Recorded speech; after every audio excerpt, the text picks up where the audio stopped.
You're watching ChillyBoy Productions. I'm Larry ChillyBoy Chilson, and this is my review for Avatar: Fire and Ash.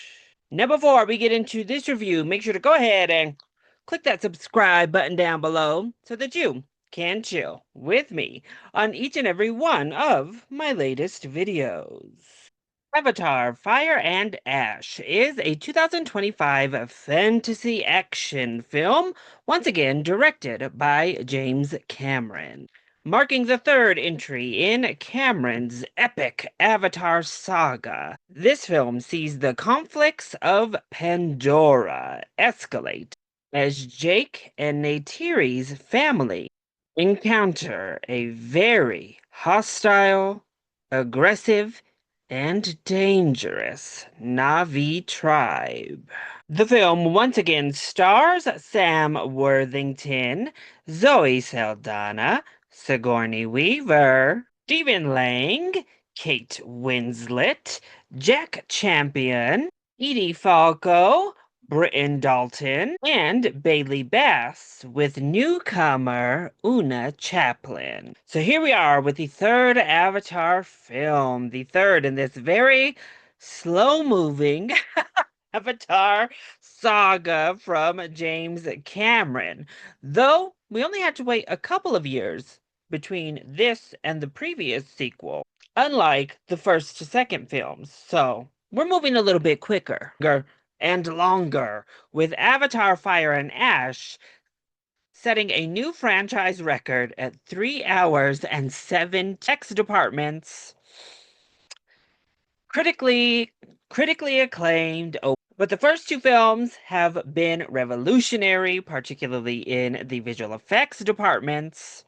Critically acclaimed, awards, darlings, and probably most importantly of all, absolute box office juggernauts. James Cameron continues to change the game with each and every one of his new releases when it comes to making that money. And I'll just say it now, I highly presume Fire and Ash is also going to make that money. But as we get further into the stories, the mythos of Pandora and the Na'vi, I have to say the story itself is starting to wear quite thin. Because, in one word, I would describe Avatar: Fire and Ash as redundant. But let's go ahead and kick things off with my positives for this third Avatar film. Well, of course, we're going to kick off the positives with the visual effects because, by and large, there is one aspect of this I'm going to circle back around to in the negatives. By and large, the visual effects are absolutely stunning. The world building itself continues to be vast and gorgeous. We get to learn new things about a few new tribes, and the visual storytelling of the new tribes we meet and the new people that we meet is stunning. And just like that second film specifically, the water and the water effects, the integration of water with the mocap, mixing in those visual effects, it's amazing. It's jaw-dropping, gorgeous work. And piggybacking off of that, the action is once again fantastic. James Cameron knows how to bring thrilling, edge of your seat style sequences. And we get some more of those with some really jaw-dropping action set pieces. When it comes to the story and the characters, my main positives come down to a few key members of our family, beginning with Neytiri. Once again, she's my icon, she's my legend, she is the MVP of this series for me, and that continues with this film. I really enjoyed where we took her story, the angle of grief and anger, and how she processes her grief in this film is quite well handled, and she continues to be just a badass warrior. Also continuing from the second Avatar film, both Kiri and Loak with Payakan have the best side stories with the other family members. Kiri and her self-discovery when it comes to her powers, as well as her parentage, her heritage, and what that means with her connection to this planet is very interesting, and getting to see her become more confident in her powers throughout this film, more confident in who she is, was a highlight. And then Loak being the outsider within his own family, right next to Neytiri, being the two most morally gray characters in these films is really interesting and sets him up nicely with his dynamic with his father. His romance feels earned and actually sweet in this film. And then his relationship with Payakan, the outcast of these whale creatures, is great. Payakan getting his own little arc and getting these whale tribal councils here, thanks to Payakan, was really cool. And I liked that world building that we ended up getting. But my final real positive for Fire and Ash is Varang, played wonderfully by Miss Una Chaplin, who I have only really known from Game of Thrones, and this is a very different role for her from Miss Talissa Stark. But I love the design of Varang, and I thought Una just oozed charisma, sex appeal, and just a badass, crazy energy that brought life into a familiar story. So then, what doesn't really work so well when it comes to Fire and Ash? Now, I think this is when people are not going to like my review all that much. Because when it comes to these Avatar films, when it comes to James Cameron, in the world of film Twitter, he can do no wrong and is above criticism, I suppose. But I had a lot of problems when it comes to Fire and Ash, and honestly, I'd say this is my least favorite of the three Avatar films by a decent margin. And almost all of that comes down to the script. All of my issues stem from the writing, the story, and the dialogue. Right off the bat, this story is far too thin to warrant a 3 hour, 17-minute runtime. We want to talk about superhero movies and all these blockbusters feeling redundant, repetitive, with thin stories and thin characters that you just have visual splendor on display without anything underneath. There you go. This is not elevated from that. That's basically what we get with Fire and Ash. It's beautiful to look at, but my goodness, is this story thin? Now, in honesty, the first two Avatars had a pretty generic thin story, let's just be honest, but this one takes the cake, thinning it out to a new level.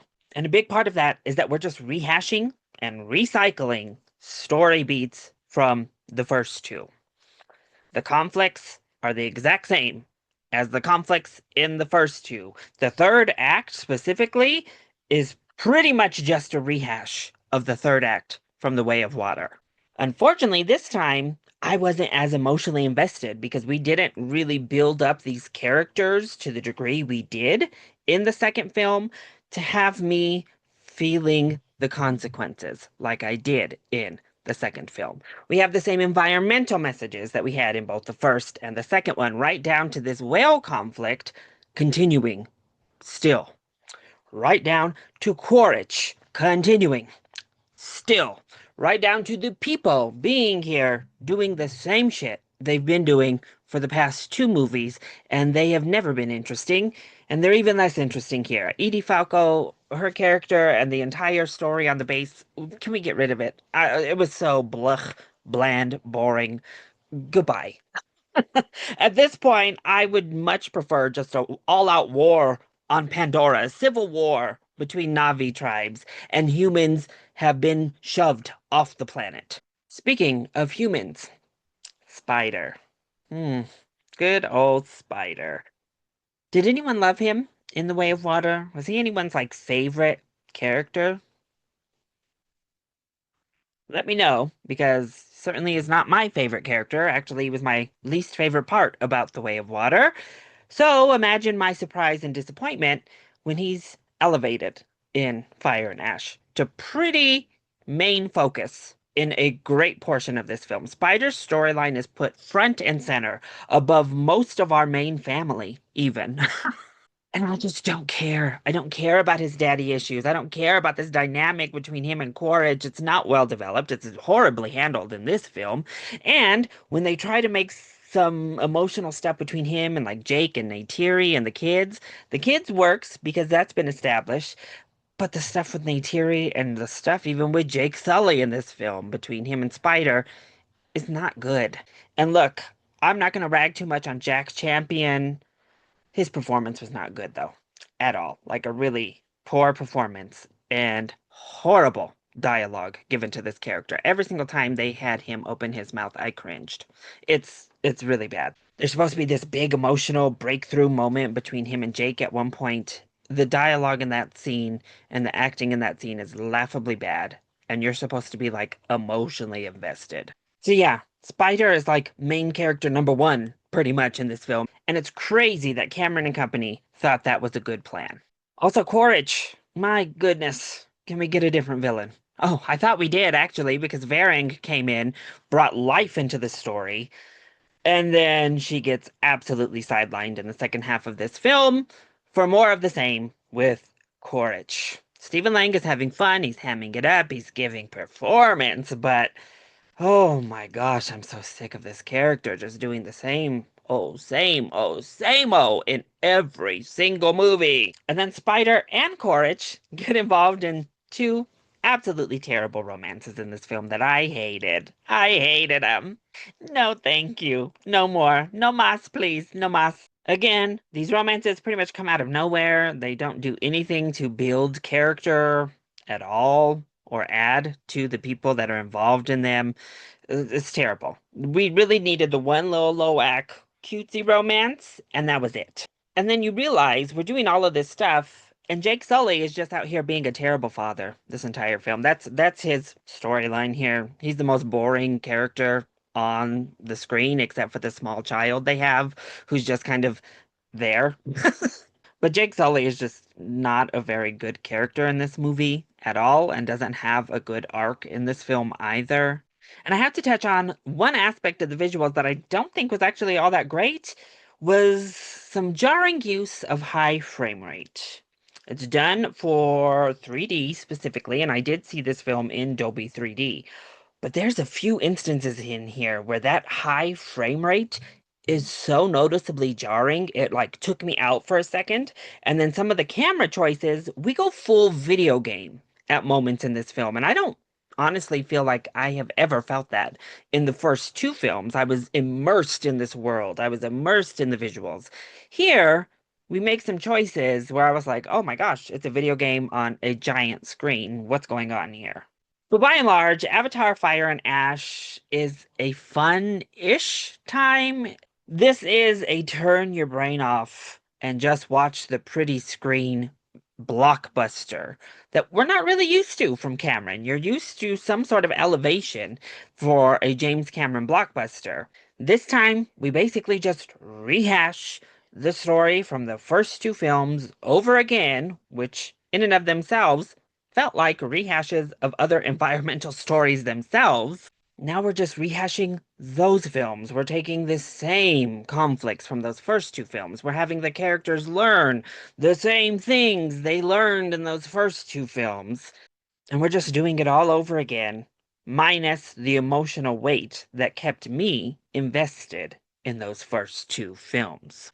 So I think if you enjoyed Avatar and if you enjoyed Way of Water, you're going to get enjoyment out of this because it does a lot of the same things well again. But I'll be stunned if people come out of this one and don't feel that 3 hour plus runtime. Because it's a lot of been there, done that. We've seen it all, Cameron. Can we get something new, fresh? Can we focus on the new and fresh elements you introduced here? No, we're going back to the same old. Oh, okay. So my hope for James Cameron is that we do a pretty hard pivot, expand this world out, expand this story out beyond the scope of what has been in Avatar 4, 5, 6, however many others he had planned to do. Because as it is, oof, it's pretty hard to justify moving forward when the story is already cannibalizing itself. So that was my review for Avatar Fire and Ash. I hope you enjoyed it. If you did, go ahead, click that like button down below and subscribe to the channel so that you are always up to date on all of my latest videos. Also, join in on the discussion. Are you excited to see Avatar Fire and Ash? Let me know all of your thoughts and comments either in that comment section down below, or you can hit me up over on Twitter and Blue Sky. I love you all so much for your continued support. Mwah! Thank you for watching, and we'll see you next time. Bye.